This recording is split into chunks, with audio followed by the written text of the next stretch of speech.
तुम्ही तुमच्या पक्षामध्ये आज राष्ट्रीय अध्यक्ष कोण झाले तर सुनेत्रा काकी झालेले आहेत. त्याच्याचबरोबर आज उपमुख्यमंत्री कोण आहेत तर सुनेत्रा काकी आहेत. त्यामुळे तिथं वागत असताना स्टेजवर आणि इतर गोष्टीमध्ये जरा सांभाळून वागा, कारण महाराष्ट्र तिथं बघतोय. एक तर महिलांचा आदर ठेवणं हे महत्वाचं आहे आणि दादांची वचक काय होती, दादांचं प्रेम कार्यकर्त्यांवर होतं, आमदारांवर होतं आणि महाराष्ट्रावर होतं. पण या जे काही 4 नेते आहेत त्यांच्या वचक तर नक्कीच दादांचा तिथं होता. अहो काल आम्ही बघत असताना किती वाईट वाटलं. जयला जागा सुद्धा कुठं द्यायची तर ते नेते तिथे ठरवणार. कुणीतरी नेता काकींच्या खांद्यावर हात ठेवतो, कोणीतरी ओढतं, कुणी काय करतं. म्हणजे हे बघून महाराष्ट्र काम करतील असा आम्हाला विश्वास आहे. पण जरा सांभाळून वागा आणि सांभाळून त्या ठिकाणी बोला, एवढंच या ठिकाणी सांगतो.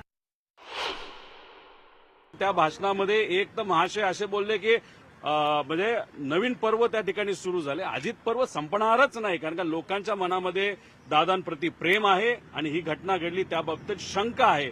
त्यामुळे दादांना न्याय देण्यासाठी त्या नेत्यांना जर प्रयत्न करायचा असेल तर आज ती वेळ आहे. आज FIR घेण्यासाठी कुठेतरी प्रयत्न करा. नाही पण एक आहे की सुनेत्रा काकी या सक्षम महिला आहेत, पवार परिवाराच्या एक घटक आहेत आणि मग त्याच्यात त्या प्रेस कॉन्फरन्सेसला सुद्धा समोर जाऊ शकतात. त्यांना वाटेल ते त्या ठिकाणी बोलू शकतात. जर कोणाला वाटत असेल की सुनेत्रा काकींना आपण कंट्रोल करू शकतो, दादांना कंट्रोल करता येत नव्हतं पण काकींना करता येईल, तर ते भ्रमात आहेत.